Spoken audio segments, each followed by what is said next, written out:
Maseret Eruvin, traité Eruvin, Daf Ain Gimel, feuille numéro 73, nous sommes à la feuille 72, la dernière ligne.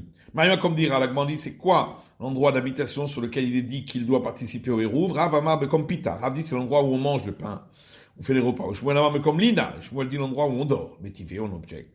Haroim, les bergers, Vakayatsim, ceux qui gardent les figues qui sont mises à sécher pour faire des pains de figues sèches. Vabourganim, ceux qui habitent dans les huttes pour garder les champs, les chambres pérotes, ou ceux qui gardent les récoltes dans les entrepôts. Bisman Shedarkan Lalin Be'ir, Arien Kan She'ir. S'ils ont l'habitude de passer la nuit en ville, ils sont considérés comme des gens de la ville et on compte le trouble à partir de la ville où ils sont. Bisman Shedarkan Lalin Basadeh, s'ils ont l'habitude de dormir de passer la nuit dans les champs, Yeshen Alpaïm Cholrouar. Ils ont comptera les 2000 coudées, dans toutes les directions, à partir de l'endroit où ils sont, dans les champs. Donc on voit bien que c'est l'endroit où ils dorment qui compte, où ils passent la nuit. Alors la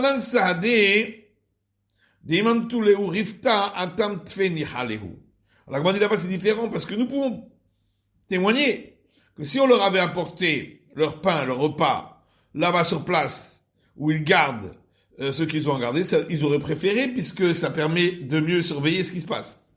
Et c'est pourquoi l'endroit véritable, c'est l'endroit où ils sont pour garder. Rav Yosef dit, j'ai jamais entendu cet enseignement de Rav. Abaye lui a dit, mais c'est toi qui nous l'as dit. Tu nous l'as dit sur l'enseignement suivant de l'Utmisha. Les frères qui mangeaient à la table de leur père. Et qui dormaient dans leur maison, qui se trouvait dans la même cour. Chacun doit participer au Eruv. On t'a dit, mais alors ça voudrait dire que c'est l'endroit où on passe la nuit qui est le plus important. Et tu nous as dit là-dessus, Ravuda a dit au nom de Rav, en vérité, ils mangent également chez eux, seulement ils reçoivent leur repas de chez le Père. Donc, toi-même, tu nous as rapporté l'enseignement de Rav. Tanou Rabanan, le sage enseigne, celui qui a 5 femmes, qui reçoivent chacune le repas du mari. Et chacune habite dans sa maison, dans la même cour. Khamisha Abadim, pareil, 5 esclaves, qui reçoivent le repas de leur maître. Rabbi David Betera Matir Ben Hashim, aussi Abadim. Rabbi David Betera dit, pour les femmes, elles n'interdisent pas. Elles sont considérées comme habitant toutes dans la maison de leur mari. Par contre, il interdit concernant les esclaves, s'ils n'ont pas participé chacun au Eruv. Rabbi Ben Baba Matir Avadim aussi Ben Hashim. Rabbi Ben Baba, c'est l'inverse. Il permet dans le cas des esclaves, n'ont pas besoin de participer au Eruv, sont considérés comme tous habitants dans la maison de leur maître. Par contre, il interdit dans le cas des femmes. Amaramaïtama de Rabbi Ben Baba. Et Rav dit, c'est quoi la raison de Rabbi Ben Baba? Dit-il, parce qu'il est écrit dans Daniel. Mais Daniel Bitra Malka. Daniel était toujours à la porte du roi. Partout où il était considéré comme étant dans la maison du roi, puisqu'il était son serviteur. Donc on voit que les serviteurs sont considérés comme étant tous dans la maison de leur maître. Pshita, l'Agma dit, c'est évident. Ben Etzel Aviv, un fils chez son père, qui est un moine. On a déjà vu le cas dans notre Mishnah, qui nous a enseigné quelle est la règle. Isha Etzel Barla, la femme par rapport à son mari, Vervel Etzel Rabo, le serviteur par rapport à son maître, Plukta de Rabbi Ben Betera, et Rabbi Ben Bava. On a déjà vu, discussion entre Rabbi Ben Betera et Rabbi Ben Bava. Talmid Etzel Rabo, qu'est-ce qu'il en est du disciple qui est chez le maître, dans la même cour, et reçoit le repas du maître, mais à sa propre maison dans la cour. Tachma, bien écoute, de Rav Hiya. Rav était habitait dans la cour de Rabbi Hiya, il recevait les repas de Rabbi Hiya. Amarenanu tzrichim la'arev. Et il a dit, nous n'avons pas besoin de participer au Eruv Shara, nous sommes chim al shulchano shel Rabbi Hiya, puisque nous faisons partie de la table de Rabbi Hiya. Vers Rabbi Hiya Berebi, pareil, Rabbi Hiya chez Rebi, Amarenanu tzrichim la'arev, nous n'avons pas besoin de participer au Eruv Shara, nous sommes chim al shulchano shel Rebi, puisque nous faisons partie de la table de Rebi. Ba'amina Abaye Meraba, Abaye a demandé à Rabba, Chamisha Shekavu et Teruvan, 5 qui habitent dans la même cour et qui ont participé chacun et apporté leur Eruv pour le Eruv commun. Quand ensuite on prend ce Eruv et qu'on l'amène dans une autre cour pour pouvoir porter d'une cour à l'autre. Eruv Echad Ekula, est-ce que il suffit d'une seule part de Eruv pour tous, pour y participer, ou bien il faut la part de Eruv de chacun. Amar lui a dit, Eruv Echad Lekulan. Une seule part pour tous. Là-dessus, ils sont considérés tous comme une seule entité. Ve'achin. Pourtant, dans le cas des frères, de Rigavou d'amour, eux aussi font partie de la même entité puisqu'ils sont considérés comme faisant partie de la maison de leur père. Il est écrit dans la Mishnah que chacun doit apporter le héros. La Gemara dit, ici, on parle dans notre Mishnah qu'il y a d'autres personnes qui habitent dans la même cour et qui participent au héros. Comme les autres personnes doivent y participer, ceux-là aussi, on leur demandera d'y participer. Mais quand ils sont tout seuls, ils sont considérés comme une seule entité. Achinami mistabra. Et la Gemara dit d'ailleurs, c'est logique de dire ainsi des katani, puisque dans la Mishnah elle-même, il est dit, que quand est-ce qu'on a dit que doivent chacun participer au hérouv? C'est lorsqu'ils apportent le hérouv ailleurs, ils amènent le hérouv ailleurs. Mais si le hérouv était déposé chez eux, au Shen Diurin, ou qu'il n'y avait pas d'autres habitants, dans la cour, n'ont pas besoin chacun d'apporter le hérouv. Donc on voit bien que quand il n'y a pas d'autres habitants, non, ils sont considérés comme une seule entité. Rafria Barabin Merav Shechet. Rafria Barabin a demandé à Rav Shechet, venez Berav, les gens qui étudient dans la maison d'études, mangent leur pain, leur repas, dans une auberge, dans les champs. Et ils vont passer la nuit, dormir dans la maison d'études.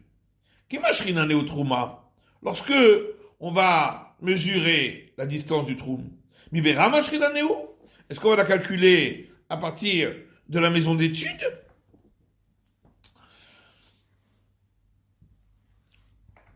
Ou bien de l'endroit où ils mangent dans les champs, dans l'auberge. Amaré Mashkilan Libérav. À lui a dit, on compte de la maison d'études. C'est de là qu'on va mesurer. Pourtant, il a dit, celui qui dépose son hérouve dans les 2000 coudées pour pouvoir marcher à partir de ce hérouve encore 2000 coudées. Et lui, il passe la nuit, il dort chez lui. Le machrin dans les troupes à et malgré tout, on va compter le trou à partir de l'endroit où il a posé le hérouve. Donc on voit bien que on fait par rapport à l'endroit où il a placé son pain, son repas, et pas par rapport à l'endroit où il dort. Alors pourquoi dans les gens qui sont dans la maison d'études, on compte de la maison d'études qui est l'endroit où ils dorment et pas de l'auberge là où ils mangent? Alors on a répondu, dans l'autre cas du hérouve, nous pouvons témoigner. Et chez nous aussi, nous pouvons témoigner. Béaou, dans le cas du hérouve, nous pouvons témoigner que s'il pouvait aller habiter là-bas, il aurait préféré, puisque de toute façon, il doit passer par cet endroit pour aller encore plus loin. Donc il veut de toute façon se déplacer là-bas. Et c'est pourquoi cet endroit est considéré comme l'endroit où il dort également. Ubehada, et maintenant dans le cas de la maison d'études, nous pouvons témoigner que si on leur avait apporté leur pain, leur repas, directement à la maison d'études, ils auraient préféré. C'est pourquoi c'est aussi considéré comme l'endroit où ils mangent aussi. Le père et le fils, Rav et Talmido, le maître et l'élève, sont-ils considérés comme un public, plusieurs personnes, ou comme une seule personne, une seule entité? Et donc, est-ce que chacun doit apporter sa part du héros ou n'ont pas besoin? Et est-ce que la ruelle où se trouvent deux cours dans lesquelles il y a leur maison à chacun, est-ce qu'on va considérer que c'est deux maisons différentes?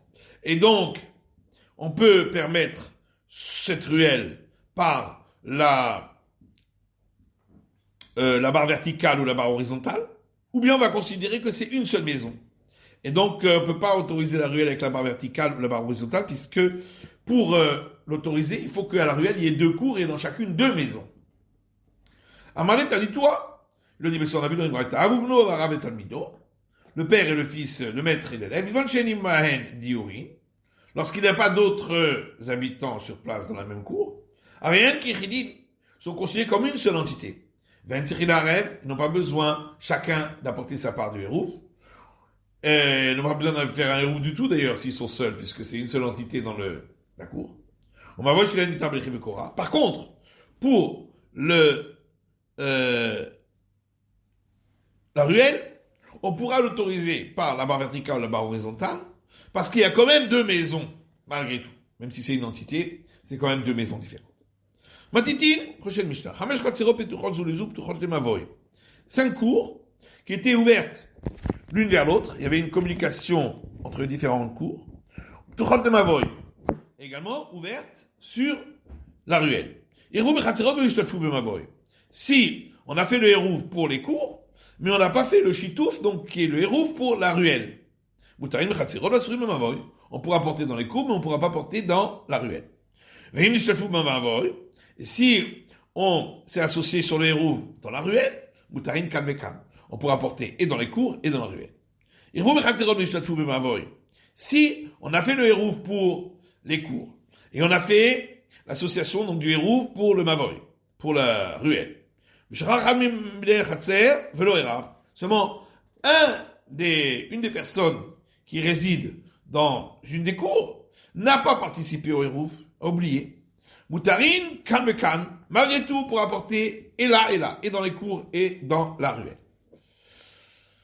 Maintenant, si c'est concernant l'association pour le hérouf du Mavoy, que il y en a un qui n'a pas participé, on pourra porter dans les cours, mais on ne pourra pas porter dans la ruelle. Parce que la ruelle pour les cours, c'est comme la cour pour les maisons. De la même manière que il faut que toutes les maisons s'associent au hérouf pour pouvoir porter dans la cour, il faut que toutes les cours s'associent à l'association du hérouf pour porter dans la ruelle. Mahamani, qui est l'auteur de notre Mishnah? Rabbi Meir, c'est Rabbi Meir d'Amar Ba'inan Hérouf, Ba'inan Shitouf. Puisque dans le premier cas, on a dit que si on avait fait le hérouf dans les cours mais pas dans la ruelle, on peut pas porter dans la ruelle parce que c'est Rabbi Meir qui pense qu'il faut et le hérouf pour les cours et l'association du hérouf pour la ruelle. Et Mametziata, mais quand on prend le cas suivant, il est dit dans la Mishnah que si on avait fait l'association du hérouf pour la ruelle, on pourra porter et dans la ruelle et dans les cours. Attendez Rabbanan, ça c'est pas l'avis de Rabbi Meir, ça c'est l'avis des sages qui dit que un des deux suffit. D'Amré Bechada Saga, qui disent que un des deux suffit. Donc ici, celui de la ruelle. La Gmani à la Kacha, ça c'est pas une question. La Mishnah veut dire si, à part le fait qu'ils avaient fait le hérouf pour les cours, ils avaient aussi fait l'association du hérouf pour la ruelle. Et Masefa, mais regardons encore la fin de la Mishnah. Donc la Mishnah disait si ils ont fait le hérouf pour les cours, et également l'association du hérouf pour la ruelle, mais un de ceux de la cour avait oublié, n'avait pas apporté la part du hérouf. Moutarin kanvekan, on pourra quand même porter et là, et dans la cour, et dans les cours, et dans la ruelle. Et Chénabi, de quoi on parle? Il de la bâtille. Si celui qui avait oublié n'a pas annulé sa part, Amaï Moutarin, pourquoi on a le droit de porter? Voilà, il en manque un qui n'a pas participé. Et la pchita des bâtis, alors il faut dire qu'il a eu annulé sa part. Et Masefa, alors regardons la suite de Mishnah. Si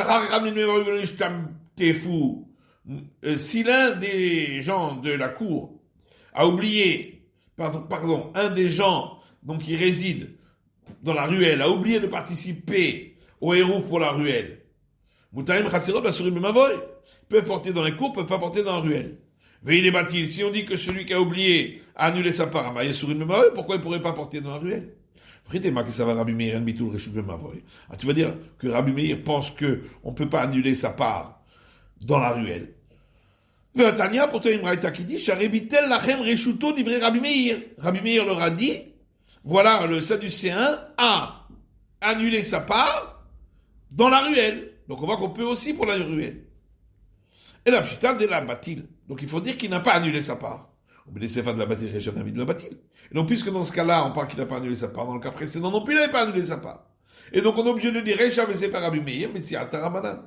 Que le début de la Mishnah et la fin va comme Rabbi Meir, alors que le cas du milieu ne va que comme les sages, et pas comme Rabbi Meir. Et là, on m'a dit non, Kula Rabbi Meir. Toute la Mishnah va d'après Rabbi Meir.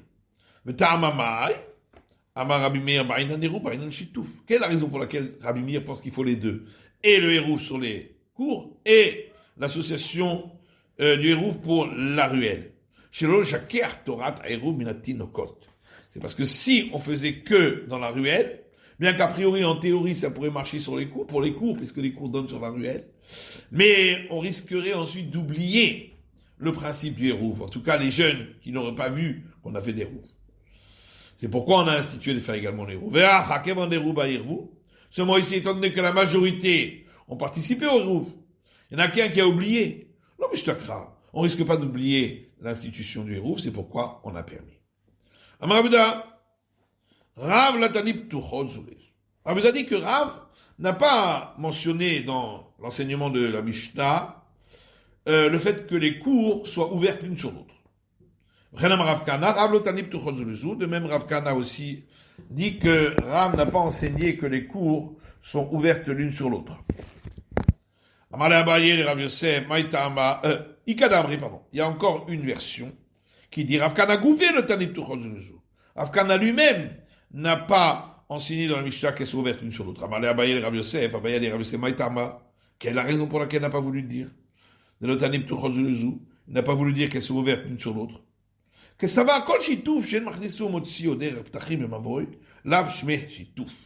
Parce qu'il pense que, en tous les cas où on s'associe pour le héros, si on ne fait pas passer ce héros pour la ruelle, si on ne le fait pas passer des cours vers la ruelle, et de rentrer ensuite dans la cour suivante et repasser vers la ruelle, donc toujours en passant par les ouvertures des cours à la ruelle, ce ne serait pas considéré comme un bon héros. Or, s'il y a des communications entre les cours, on risque de ne pas passer par la ruelle pour faire passer le héros de l'association pour la ruelle. Et c'est pourquoi on a interdit dans le cas où il y a une communication entre les cours. Et tu veux, et alors on a objecté, voilà il y avait une Mishnah qu'on avait vue, qui disait que si un maître de maison avait une association avec ses voisins, avec les uns sur du vin, avec les autres sur du vin, ils n'ont pas besoin de faire le hérouve pour la ruelle. Voilà qu'on n'a pas déplacé ce tonneau de vin.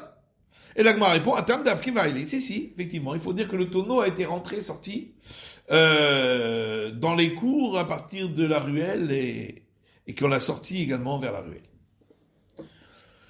Alors, autre question. Ketzal Mishtatim Memavoy. La Mishnah dit comment on s'associe pour le héros de la ruelle, le roulé, etc. On voit que une personne peut faire acquérir le héros à tous les autres. Donc, on l'a pas fait déplacer.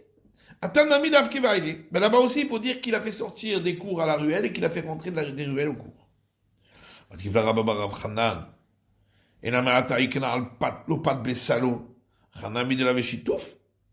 Alors, Rabba Khan dit, mais si c'est comme ça, s'il a simplement fait acquérir du pain qui est dans son panier aux autres, ça ne suffirait pas pour être un chitou, pour être une association du héros pour la ruelle? Tu vas dire, bah oui, effectivement. Amaravuda, Amar, Rav, pourtant Ravuda dit au nom de Rav. Mais les Raboura, j'ai mes soubines. Si tous les voisins qui habitaient dans la ruelle étaient attablés à l'entrée du Shabbat, le Shabbat rentre. Et n'ont pas fait le hérouv entre eux. Le pain qui est sur la table, on peut s'appuyer dessus pour être considéré comme le hérouv, puisque ils ont tous une part là-dessus, puisque c'est le repas commun. D'autres disent qu'il peut servir en tant que chitouf, c'est-à-dire d'association du hérouv pour la ruelle. Vamara va l'appliquer. Et Rabban, il n'y a pas de discussion entre ces deux avis. Dans un cas, on parle lorsqu'ils étaient attablés dans une maison. Donc c'est considéré comme un hérouv, puisque le hérouv on le pose dans les maisons, le hérouv pour les cours. Kalmusun Khatser.